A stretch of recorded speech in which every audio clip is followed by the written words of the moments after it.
فرش التراب يضمني وهو غطاء. اب میں ایک موضوع لے رہا ہوں. یہ جو قربانی کا مسئلہ ہے، اس کے بارے میں ایک زمانے میں تو بہت منکرین حدیث کی طرف سے اس کے خلاف بڑی جو ہے ایک مہم چلی تھی کہ ختم کیا جائے اس کو. یہ خام خواہ جو ہے خرچ ہوتا ہے بہت بڑا اور ضائع ہوتا ہے گوشت. اتنے بڑے پیمانے پر گوشت ہوتا ہے، کھایا نہیں جاتا. اچھا، ایک زمانے میں فریج بھی نہیں تھے، یہ بھی نہیں کہ آپ محفوظ کر دیں، گوشت ضائع بھی ہو سکتا تھا. اور بھی چیزیں جو ہے وہ گوشت کی وہ صحیح طور سے استعمال نہیں ہوتی تھی. تو اس کے اوپر بڑا پروپیگنڈا منکرین حدیث کا رہا کہ یہ جو ہے قربانی صرف حج کے موقع پر ہے. میں اس کی نفی کے لیے آج آپ کو بتا رہا ہوں کہ سورہ حج کے اندر جو دو رکوع ہیں، ایک چوتھا ایک پانچواں، چوتھے رکوع میں بھی قربانی کا ذکر ہے، پانچویں میں بھی قربانی کا ذکر ہے. یہ ایک دم جو ہے ایک جگہ پر جو دو طرح کی قربانیوں کا ذکر ہو رہا ہے، یہ کیوں ہو رہا ہے؟ چوتھے رکوع میں وہ مناسک حج کے ساتھ اس کا ذکر ہے. وہاں جو فرمایا گیا لِيَشْهَدُوا مَنَافِعَ لَهُمْ وَيَذْكُرُوا اسْمَ اللَّهِ عَلَىٰ مَا رَزَقَهُم مِّن بَهِيمَةِ الْأَنْعَامِ فِي أَيَّامٍ مَّعْلُومَاتٍ عَلَىٰ مَا رَزَقَهُم مِّن بَهِيمَةِ الْأَنْعَامِ فَكُلُوا مِنْهَا وَأَطْعِمُوا الْبَائِسَ الْفَقِيرَ. وہاں پہ قربانیاں دو، پھر اللہ کا نام لو ان جانوروں پر جو اللہ نے تمہیں عطا کیے ہیں، ان جو معین دنوں کے اندر دو، فی ایام معلومات، اور پھر اس میں سے خود بھی کھاؤ. اور جو ہے جو جیسے صدقہ کا گوشت ہوتا ہے وہ نہیں ہے، وہ قربانی کا گوشت ہے، اس میں سے آپ خود بھی کھائیں اور غرباء کو کھلائیں، غریبوں کو دیں، مساکین کو دیں. تو یہ پورا حکم آ چکا ہے چوتھے رکوع کے اندر. پانچواں رکوع پورا کا پورا جو ہے وہ عید الاضحیٰ پر ہے میرے نزدیک. یہی حکمت صوم کے بارے میں ہے کہ وہاں جب ایک حکم تکرار کر کے آیا کہ پہلے فرما دیا گیا فَمَنْ كَانَ مِنْكُمْ مَرِيضًا أَوْ عَلَىٰ سَفَرٍ فَعِدَّةٌ مِّنْ أَيَّامٍ أُخَرَ، اگر بیمار ہو کوئی اور یہ یا کہ سفر پر ہو تو وہ تعداد دوسرے دنوں میں پوری کرے. پھر کیا وجہ دوبارہ آ رہا ہے؟ شہر رمضان الذی انزل فیہ القرآن ھدی للناس وبینات من الھدی والفرقان فمن شہد منکم الشہر فلیصمہ ومن کان مریضا او علی سفر فعدۃ من ایام اخر. کیوں؟ یہ تو ادبی اعتبار سے یہ کلام کا عیب شمار ہوتا ہے، تکرار بلا کسی سبب کے. نہیں، سبب کے بغیر نہیں ہے. وہاں کیا تھا؟ وہاں ان دو رعایتوں کے ساتھ تیسری بھی شامل تھی کہ اگر صحیح ہو اور مقیم ہو پھر بھی روزہ نہ رکھو تو ایک مسکین کو کھانا کھلا دو. یہ رعایت ختم ہوئی ہے رمضان کے روزے کے ساتھ. اب رکھنا پڑے گا روزہ، اور اگر بیمار ہو یا سفر پر ہو تو ٹھیک ہے، دوسرے دنوں میں پورا کرو، پورا کرنا لازم ہے اس کا. تو یہ چیز جو ہے یہ در حقیقت کسی وجہ سے ہوتی ہے. بالکل یہی بات ہے سورہ حج کے چوتھے رکوع کے اندر وہ جو قربانی ہے حج کے ساتھ اس کا ذکر آ چکا. اب سنیے یہ جو آ رہا ہے، فرمایا وَلِكُلِّ أُمَّةٍ جَعَلْنَا مَنْسَكًا، ہر امت پر ہم نے ایک جو ہے قربانی کا معاملہ نازل وہ جو ہے فرض کیا ہے. میں نے چونکہ آج شروع میں کہا تھا کہ صوم اور حج میں کچھ مشابہتیں ہیں. دیکھیے صوم کا حکم بھی آیا تھا تو کس طور سے آیا تھا؟ یا ایھا الذین آمنوا کتب علیکم الصیام کما کتب علی الذین من قبلکم لعلکم تتقون. اہل ایمان تم پر روزہ رکھنا فرض کیا گیا جیسے کہ فرض کیا گیا تھا ان پر جو تم سے پہلے تھے.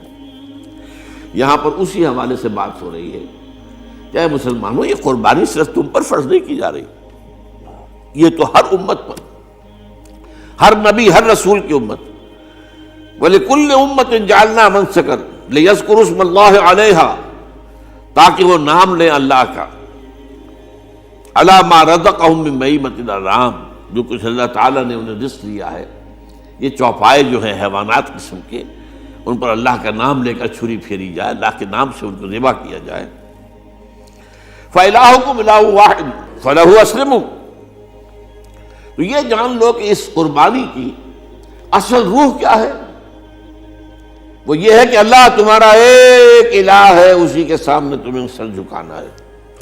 یہ روح تقویٰ اگر نہیں ہوگی تو یہ قربانی بے معنی ہو جائے گی. نماز و روزہ و قربانی و حج یہ سب باقی ہیں، تو باقی نہیں ہے۔ جب اللہ تعالیٰ کے ساتھ تعلق نہیں ہے تو یہ ساری چیزیں ریچولز بن جائیں گی۔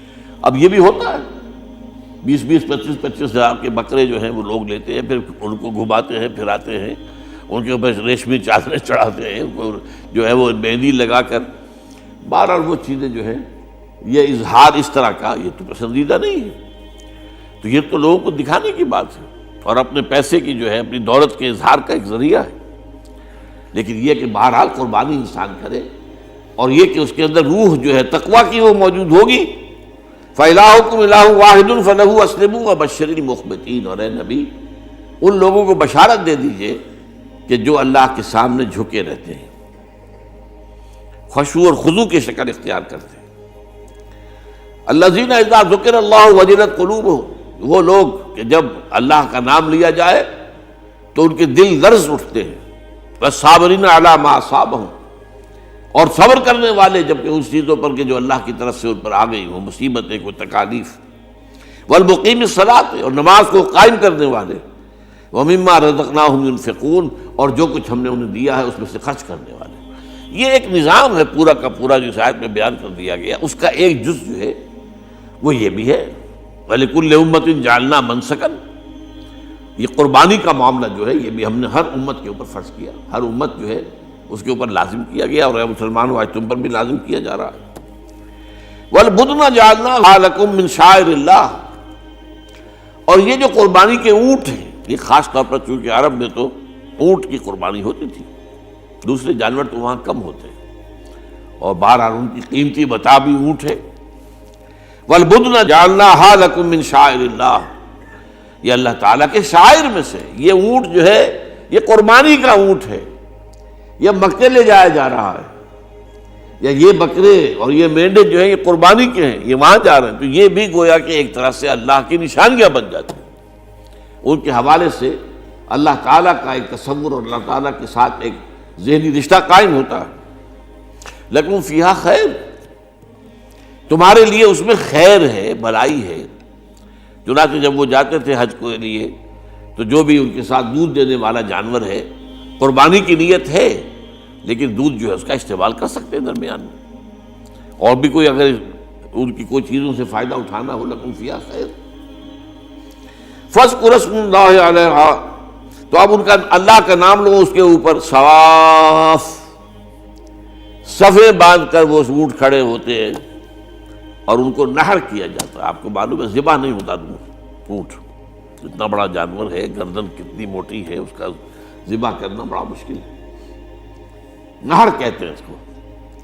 کھڑا ہے اونٹ اور ایک برچھا، چھوٹا سا برچھا ہے جو اس کے یہاں گردن کے یہ جہاں آ کر دونوں ہنسلیاں ملتی ہیں وہاں پر مارا جاتا ہے، اور یہاں سے جو بہت بڑی وین ہے وہ در حقیقت ایورٹا، وہ جو ہے ختم ہوتا ہے، تو وہاں سے خون کا پھر فوارہ آتا ہے، اور اس کے بعد پھر وہ اونٹ کھڑا کھڑا وہ رفتہ رفتہ اس کا جب خون نکل جاتا ہے تو وہ کمزور ہو کر نیچے گر جاتا ہے۔ یہ نہر ہے۔